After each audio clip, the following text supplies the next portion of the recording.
चलो आज क्लास करते हैं हम ऑपरेटिंग सिस्टम की। और ऑपरेटिंग सिस्टम में कुछ क्वेश्चंस हैं ये सी एस क्रैकर बुक के। तो वो क्वेश्चंस करेंगे हम। तो इसमें 41 नंबर से क्वेश्चन है ये ऑपरेटिंग सिस्टम के, इनको हम समझते हैं। ये क्वेश्चंस जो है बेसिकली मेमोरी मैनेजमेंट जो है, आप जानते हैं जैसे ऑपरेटिंग सिस्टम होता है उसमें हमारे पास एक सबसे मेन पार्ट होता है। सबसे पहले जो हम पढ़ते हैं प्रोसेस मैनेजमेंट, फिर रिसोर्स मैनेजमेंट। ठीक है। प्रोसेस मैनेजमेंट में सीपीयू शेड्यूलिंग वगैरह होती है। रिसोर्स मैनेजमेंट में आप क्रिटिकल सेक्शन, डेडलॉक वगैरह ये सब पढ़ते हैं। और तीसरा एक मेमोरी मैनेजमेंट होता है, फिर फाइल मैनेजमेंट पढ़ते हैं। मेमोरी मैनेजमेंट में हम paging, segmentation, contiguous, non contiguous memory के बारे में पढ़ते हैं। ठीक है। तो यहाँ पर हमारे पास मेमोरी मैनेजमेंट से रिलेटेड ही ये क्वेश्चंस हैं यहाँ पर।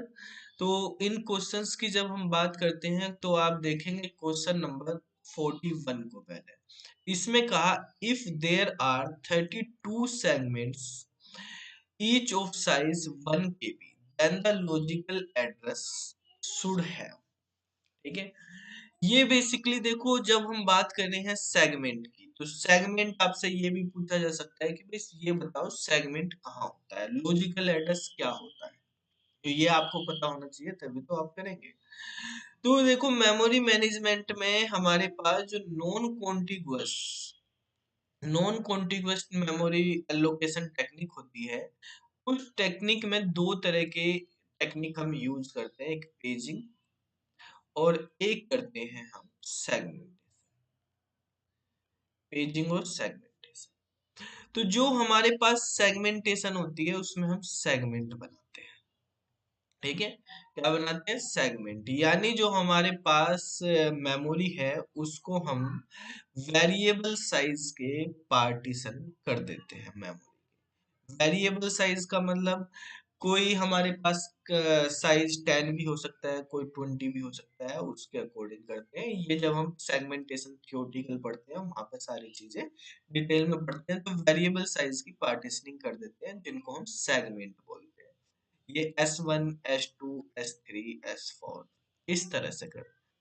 ठीक है। अब इसने कहा है कि हमारे पास जो मेमोरी है उसमें 32 सेगमेंट्स बने हैं। इसी तरह से सेगमेंट हमने कितने बनाए हैं?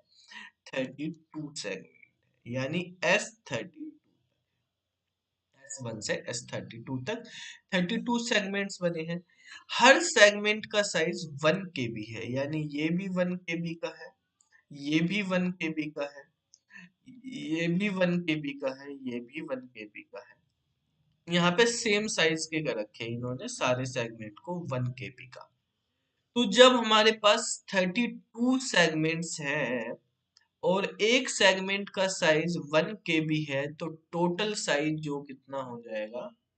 टोटल साइज हमारे पास 32 इंटू 1 KB, यानी 32 इंटू 1 KB का मतलब अगर हम इसको, यहाँ पे आंसर आपको बिट्स में दिया हुआ है, ऑप्शंस में बिट्स है, तो बिट्स में कन्वर्ट कर लेते हैं 1024। तो ये हमारे पास हो जाएगा। ठीक है। और देखो बेटा, इसमें के बी स्मॉल में लिखा हुआ है, तो मतलब किलो बिट ही दिया हुआ है, बाइट नहीं है, तो डायरेक्ट कन्वर्ट करने पे इतने बिट्स हो गया है। ठीक है। स्मॉल बी का मतलब ही बिट्स होता है, और कैपिटल बी जब हम यूज करते हैं तो इसका मतलब बाइट्स होता है। ठीक है। तो अब हमारे पास यहाँ पे 32 इंटू 1 इंटू 10 24 बिट्स हो गई, यानी 32 को अगर हम 2 की पावर 5 लिखें और 1024 को 2 की पावर 10 लिखें तो इतने बिट्स हो गई, मतलब हमारे पास 2 की पावर 15 बिट्स। ठीक है। तो ये हमारे पास वो टोटल साइज आ गया, 2 की पावर 15 इतने बिट्स का है हमारे पास मेमोरी जो है, तो जो एड्रेस बन रहा है। तो अब देखो यहाँ पर हमारे पास पूछा है लॉजिकल एड्रेस कितना होगा, लॉजिकल एड्रेस कितने बिट का होगा। देखो ये जो 2 की पावर 15 बिट्स लिखा है, इसको बोलेंगे हम लॉजिकल एड्रेस। की बात करें तो लॉजिकल एड्रेस स्पेस, ये एड्रेस स्पेस कहलाएगा। ठीक है, यानी पूरी मेमोरी है। लेकिन जब हम बात करें कि लॉजिकल एड्रेस कितने बिट का होता है, लॉजिकल एड्रेस वो एड्रेस होता है जो सीपीयू जनरेट करता है। अब हमारे पास जब यहाँ पे एड्रेस जनरेट करा जा रहा है, तो इसका मतलब 2 की पावर 15 हम उसमें लाइंस या वर्ड्स हम लिख सकते हैं। 2 की पावर 15 वर्ड्स यहाँ पे हम लिख सकते हैं। ठीक है। अब अगर हमारे पास 15 बिट्स होंगी तो हम 2 की पावर 15 लिख सकते हैं। कॉम्बिनेशन 2 की पावर 15 तभी तो बनेंगे। तो अगर एड्रेस स्पेस की बात करते हैं, तो एड्रेस स्पेस की बात करेंगे तो आपको जीबी, एमबी, केबी इस तरह से दिया होगा एड्रेस स्पेस। ठीक है, या बाइट्स वगैरह। लेकिन जब आप केवल एड्रेस की बात कर रहे हैं, एड्रेस स्पेस की नहीं, तो एड्रेस कितने बिट का है, ठीक है, उससे हमारे पास केवल आपको ये बिट बतानी है। तो जो 2 की पावर 15 में 15 आया उतने बिट का होगा। ठीक है, लॉजिकल एड्रेस इस 15 बिट से हम 2 की पावर 15 वर्ड्स लिख सकते हैं, कॉम्बिनेशन बना सकते हैं अपने 32 सेगमेंट में। ठीक है, यहाँ पर जो है हमारे पास एक सेगमेंट 1 केबी का है, तो इसका करेक्ट आंसर हो जाएगा 15 बिट। ठीक है, दूसरा क्वेश्चन है हमारे पास, इसमें कहा है, देखो वैसे यहाँ पे सेगमेंट जब हम कह रहे हैं कि यहाँ पे हमारे पास सेगमेंट बने हुए हैं, तो सेगमेंट में हमने डिवाइड करी गई है, अपनी मेमोरी को हमने सेगमेंट में डिवाइड किया है। और लॉजिकल एड्रेस कौन जनरेट करता है? लॉजिकल एड्रेस जनरेट करता है सीपीयू। तो देखो बेसिकली सीपीयू एक एड्रेस जनरेट करता है, तो जो ये लॉजिकल एड्रेस होता है उसमें सेगमेंट नंबर, जब हम सेगमेंटेशन करते हैं सेगमेंट नंबर होता है, और एक सेगमेंट का ऑफसेट होता है, सेगमेंट ऑफसेट, जिसको हम शॉर्ट में एस और डी के थ्रू लिख देते हैं इस तरह से। ठीक है, सेगमेंट नंबर और ऑफसेट होगा।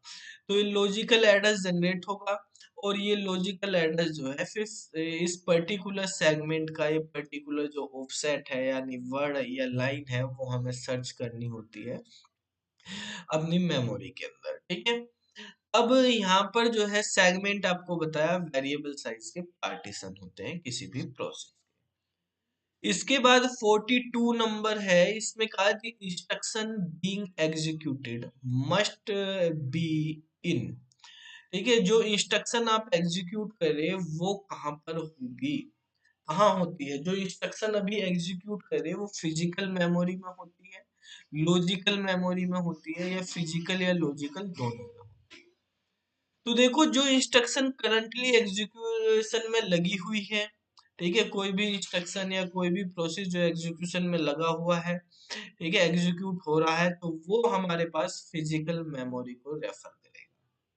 Physical memory basically main memory को डिनोट करती है।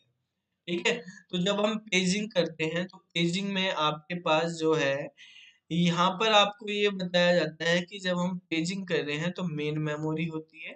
मेन मेमोरी में पेजिंग में जैसे सेगमेंटेशन में मेमोरी के वेरिएबल साइज के पार्टीशन होते हैं, और जो पेजिंग होती है उसमें फिक्स साइज के होते हैं।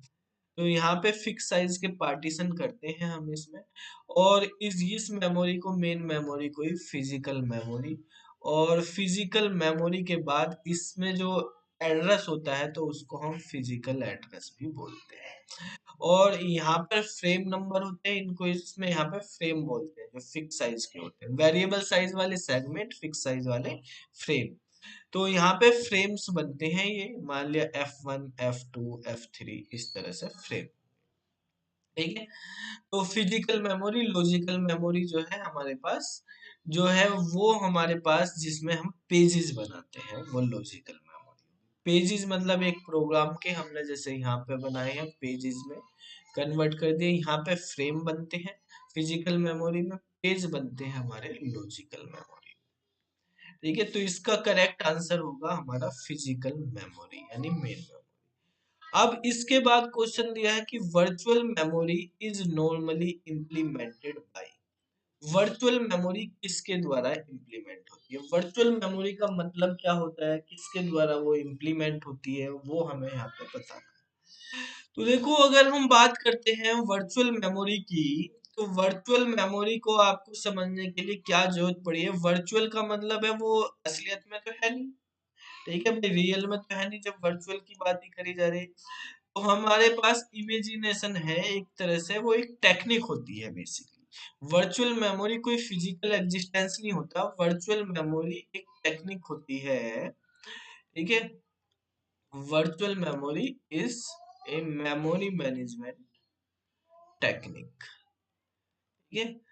इसमें क्या होता है हमारे पास, जैसे ये सेकेंडरी मेमोरी है, सेकेंडरी मेमोरी में हमारे पास एक मान लिया मूवी लेके आए, और वो मूवी 4 GB की है। 4 GB की मूवी है, तो उस मूवी को हमने यहाँ पे स्टोर किया हुआ है, ठीक है।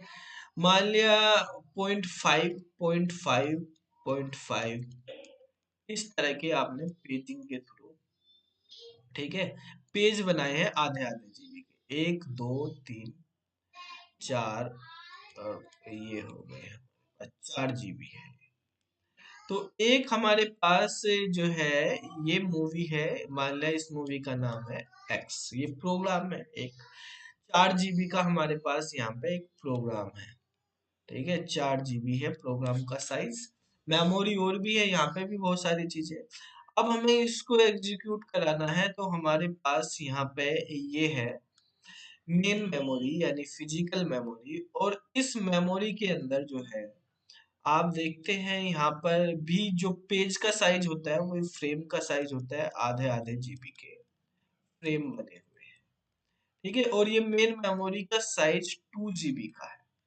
तो यहाँ पर पेज 1 2 3 4 5 6 7 और 8 पेज है। अब मान लें यहाँ पर पहले से ही कोई प्रोग्राम चल रहा है, पहला पेज तो हमने स्टोर कर दिया, दूसरा भी कर दिया, तीसरा भी कर दिया। अब देखो क्या हुआ यहाँ पर हमारे पास, अब मूवी जब हम चला रहे हैं या ये प्रोग्राम चला रहे हैं, सीपीयू यहाँ से किसी पर्टिकुलर पेज के लिए कॉल करता है। तो अगर उसने पहले पेज के लिए कॉल करा, वो इसको यहाँ मिल जाएगा, दूसरा मिल जाएगा, तीसरा भी मिल जाएगा।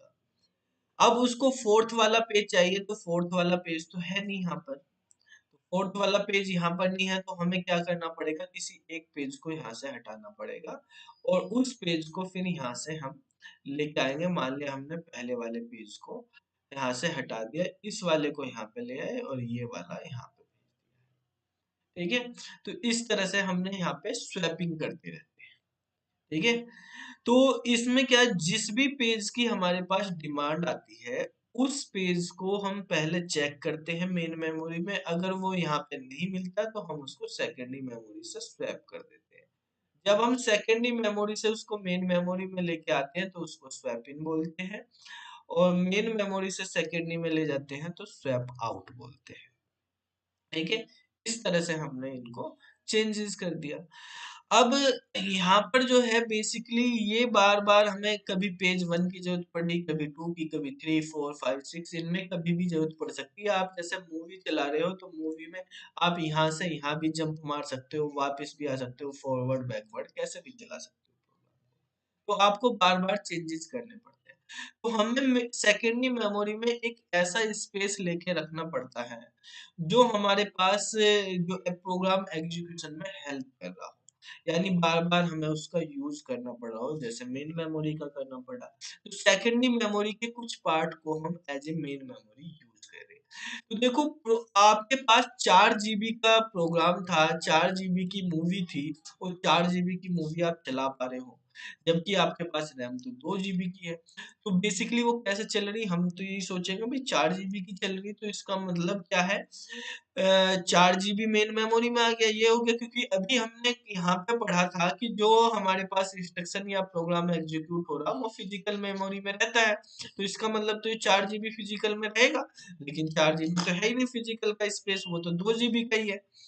तो बेसिकली हम क्या करते हैं, सेकेंडरी मेमोरी के ही स्पेस को, कुछ स्पेस को यूज कर लेते हैं एज ए मेन मेमोरी, ठीक है। तो वो स्पेस जो है वर्चुअल मेमोरी कहलाता है, ठीक है। उस स्पेस को मान लिया हमने इतने पार्ट को यूज कर लिया, इसमें बार बार यूज करें, या ये वाला पार्ट सारा प्रोग्राम का हम यूज करें, तो इसको हम बोल रहे हैं वर्चुअल मेमोरी। और ये हमारे पास क्या होता है, डिमांड पेजिंग में यूज करी जाती है।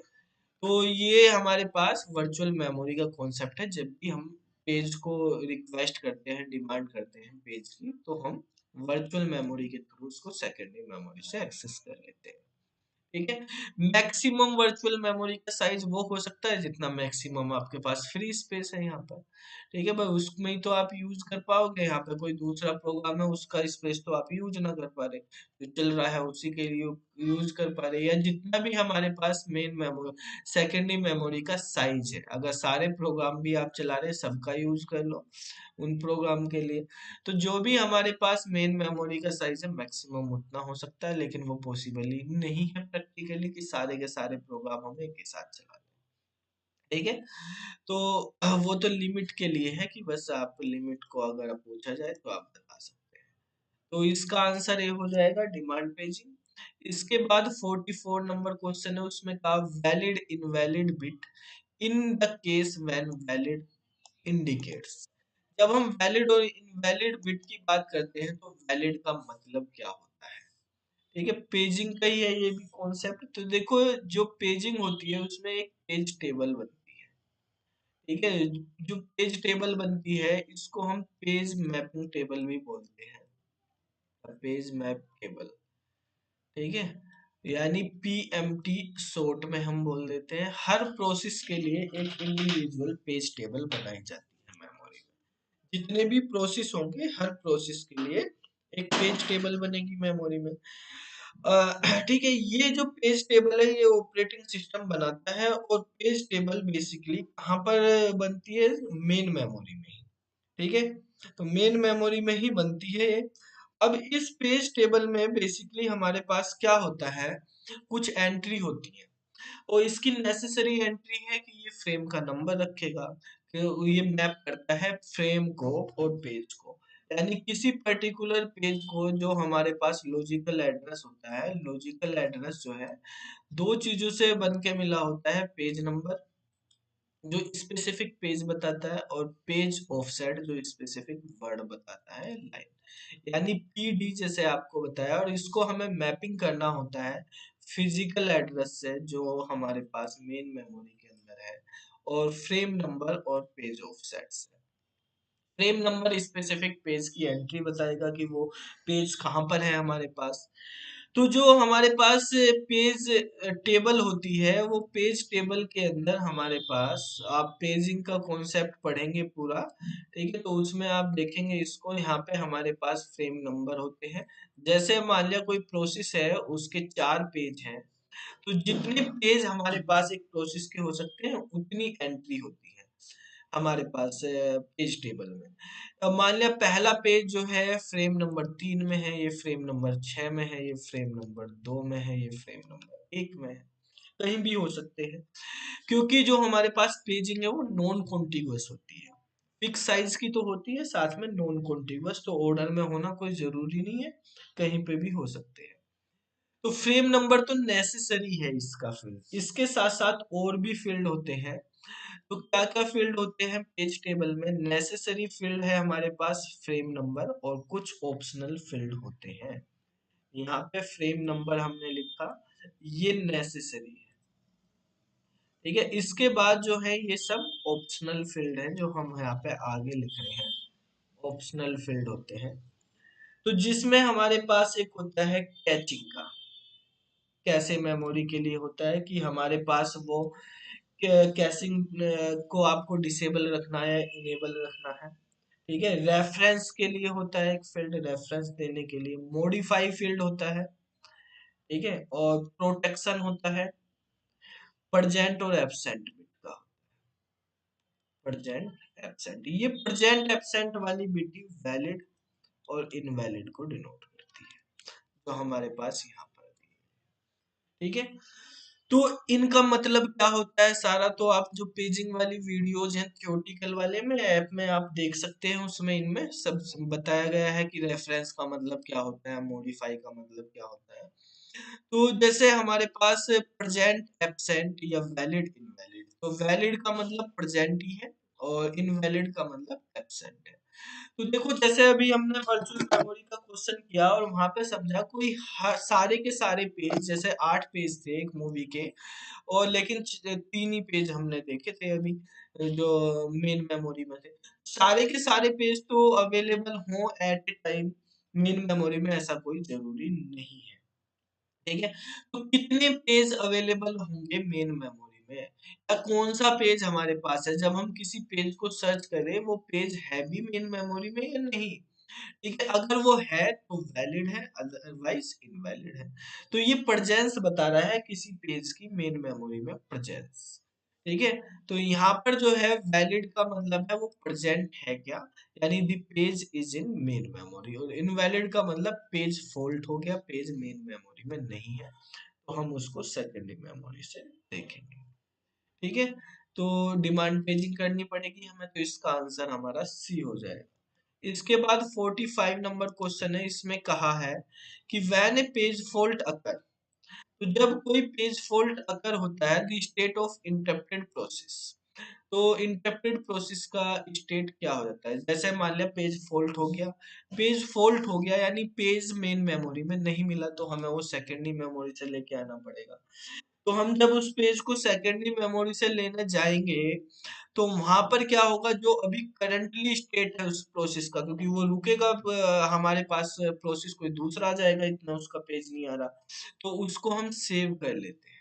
ठीक है, यानी वो वेटिंग स्टेट में चला गया, उसकी जो भी डिटेल है वो सारी की सारी हमने पीसीबी में सेव कर ली है। ठीक है, तो इसका आंसर हमारे पास क्या हो जाएगा, सेव। तो वो डिटेल हम यहाँ पे सेव कर लेंगे। ठीक है, तो इस तरह से हमारे पास ये वर्क करता है। इसके बाद देखो क्वेश्चन नंबर 46 पढ़ते हैं। इसमें कहा है कि when the page fault rate is low, अगर पेज फॉल्ट का रेट लो है, यानी minimum number of page fault हो रहे हैं, कम से कम पेज फॉल्ट हो रहे हैं। पेज फॉल्ट कम होने का मतलब क्या है, पेज फॉल्ट कम होने का मतलब है कि हमें पेज मेन मेमोरी में ही मिल जा रहा है, डिक्रीज हो जाता है। टर्न अराउंड टाइम जो है वो किसी पर्टिकुलर प्रोसेस के एग्जीक्यूट होने से रिलेटेड है। ठीक है, तो वो हम यहाँ पे बेसिकली एग्जीक्यूशन का नहीं देख रहे हैं, यहाँ पर पेज एक्सेस करने की बात हो रही है, तो इफेक्टिव एक्सेस टाइम हमारा कम हो जाएगा।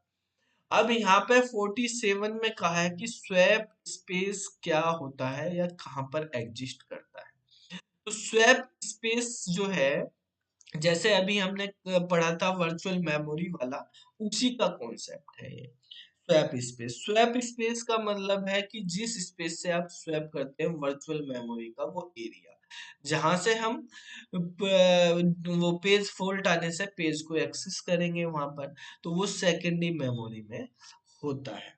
तो इसका आंसर जो है बी हो जाएगा, सेकेंडरी मेमोरी।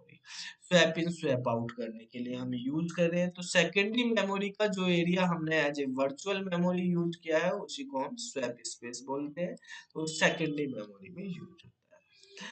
48 नंबर क्वेश्चन है, इसमें कहा है थ्रेसिंग द सीपीयू यूटिलाइजेशन। थ्रेस है हमारे पास। ठीक है, थ्रेसिंग जो है सीपीयू यूटिलाइजेशन को कम है, बढ़ाती है, कांस्टेंट रखती है। इंक्रीज थ्रेसिंग होने से हमारे पास सीपीयू यूटिलाइजेशन बढ़ जाएगा, कांस्टेंट रहेगा, या डिक्रीज हो जाएगा। तो देखो थ्रेसिंग एक ऐसी एक वो तरीका है, थ्रेसिंग उस चीज को बोलते हैं, एक प्रॉब्लम है बेसिकली ये।